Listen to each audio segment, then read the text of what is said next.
Trump's strikes on Iran's nuclear sites. Background, legality, and policy implications. Part 1.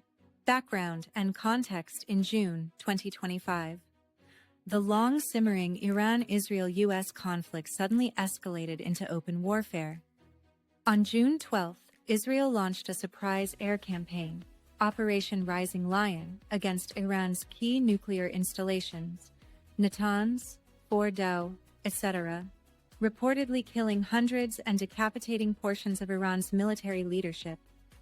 Iran retaliated with missile barrages into Israeli territory, further raising tensions.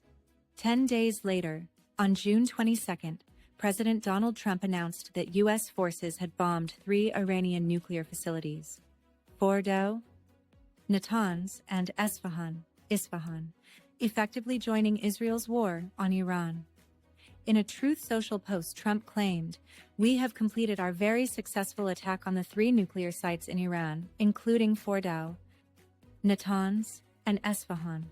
Defense officials later confirmed that US B-2 stealth bombers dropped 14 GBU-57 bunker, busting mother-of-all bombs on Fordow and Natanz, while a submarine launched barrage of 24 Tomahawks struck Isfahan.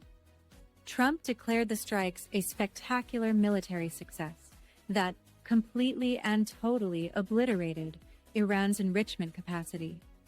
These strikes, the first U.S. bombing of Iranian territory in decades, instantly created a regional crisis. Oil prices and stock markets wavered on fears of wider war. The attacks revived memories of the 2003 U.S. invasion of Iraq, which was based on disputed WMD claims. As analysts note, America now faces a historic inflection point. After a decade of relative disengagement, the U.S. is arguably being drawn back into a major Middle East conflict. Trump's press statements frame the strikes as narrowly focused on Iran's nuclear program. "We're not at war with Iran. We're at war with Iran's nuclear program," Vice President J.D. Vance explained. But observers warned that even a surgical strike risked full-scale war. Iran's leaders immediately denounced the attack. Foreign Minister Araghchi called it a grave violation of the UN Charter, international law, and the NPT.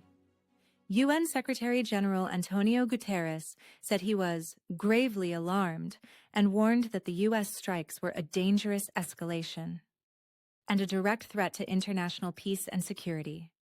To be continued in Part 2.